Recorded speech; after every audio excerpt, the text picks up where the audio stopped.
Hi, folks. Welcome back to Cordisco's Corner. AOC hits Joe Manchin with a stone-cold death stare after moderate Dem opposes crazy socialist agenda. Manchin vowed to block Senate Dems from ending the filibuster and packing the Supreme Court. Good for you, Joe. Very similar to a Joe. Manchin, Democrat. I was very similar years ago. And what's going to happen here in the rest of this article, you're going to see why I'm no longer a Democrat. Normal, rational Democrats like Joe Manchin aren't welcome anymore. They're being purged from the party at local all the way through to federal levels. To give you an idea, in New York State, there's the Working Families Party, which is basically Citizen Action of New York, ultra-progressive leftists. Rather than go into details about them, make a long story short, my understanding is in a little while, the Working Families line is going to be no longer available to Citizen Action. So slowly what they're doing is they're creeping in to all the Democrat-held positions and running for them to take them over. Let's see what Joe has to say. Republican Alexandria Ocasio-Cortez fired a warning shot at Senator Joe Manchin, Democrat from West Virginia, as the moderate West Virginia Democrat continued to vow that he may block any crazy socialist agenda. Well, that makes you a criminal, Joe. That makes you a racist. That makes you everything they called me when I switched parties here a few years back and ran for city council again. They walked around with a picture of me and a lady from the Binghamton Police Department when I was endorsed by their union. They walked around this neighborhood, it's fairly low incomes, got some social problems, a place where I've had a business for over 20 years, and told a lot of the new transplants up here, many from the New York City area, look at this white guy in with the police. He's rounded up black people and putting them in the county jail so they can die. And unfortunately, a lot of them believed it. Of course, there was an R in front of my name. That didn't help. It's just the way it is. It's the game they play. So, Joe, get ready. I'm sure you've heard it before.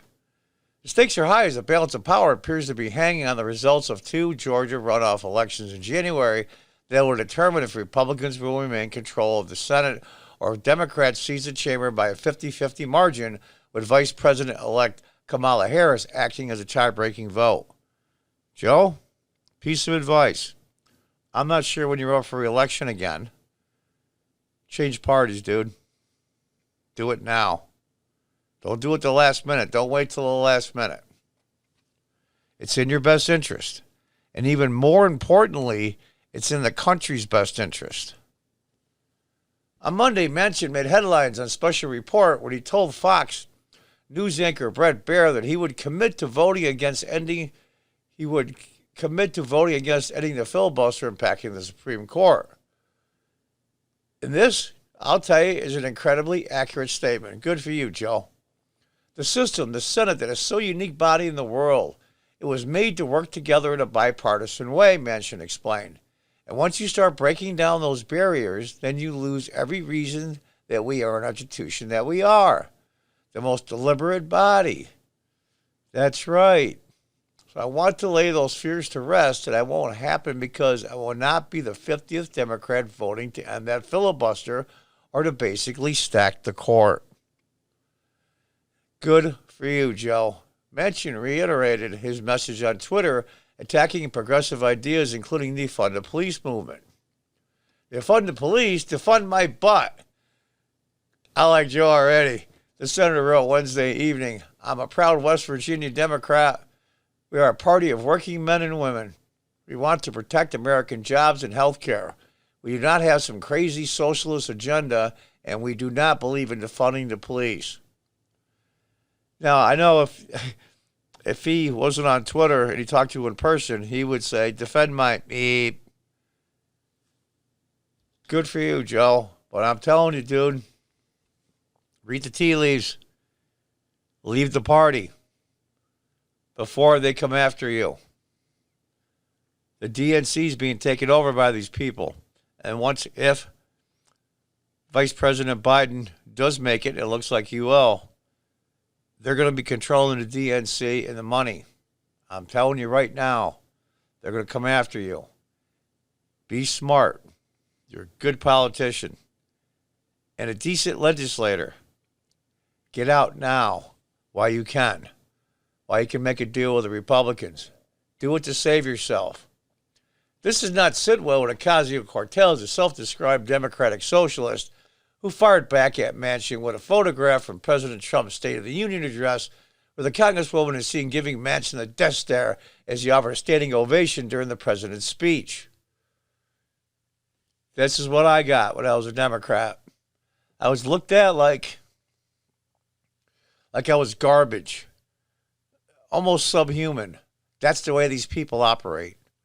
And the normal Democrats that are left around here and in Washington are slowly either getting older and walking away, or they're just losing, and that's the end of them.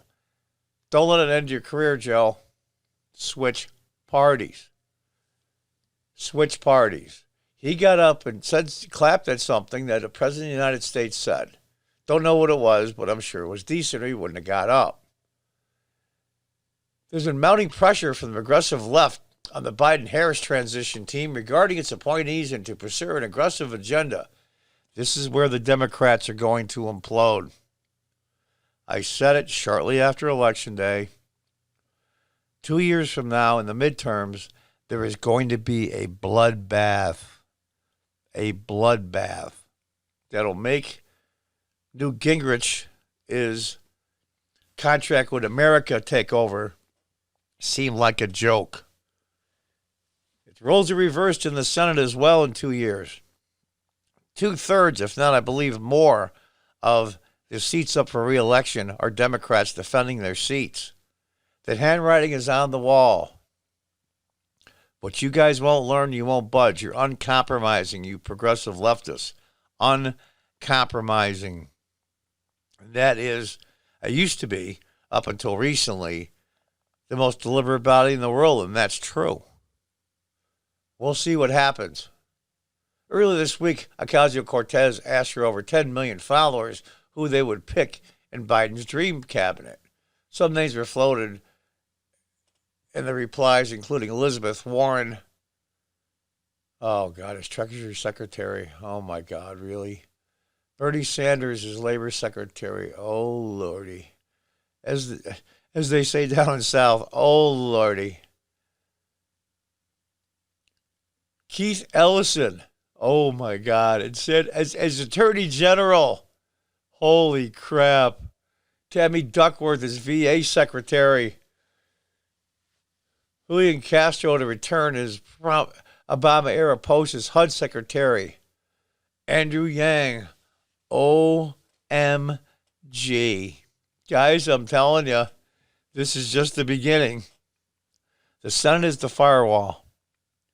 The Senate is the firewall stopping the whole building from burning down. The Senate is the firewall for the Capitol, the House of Representatives, and even more important than all of that, the Constitution of the United States, which protects us all. You screw with that, you take the toothpaste out of the tube, you can't put it back in. Good for you, Joe. Piece of advice. Switch parties. Do it. I know it's tough. You're a Democrat your whole life. I'm not an elected senator. I wish. But I'll never get the high level, of course. So I can't make a decision for you and know what you have to lose. But being in the state that you're in the perfect spot to do it. And you have more than enough reason. Joe, get smart. Get out. The Senate is the firewall. And the side of the wall you're on is burning. Go to the other side where it's safe to stop this madness. And until next time, folks, goodbye and good luck.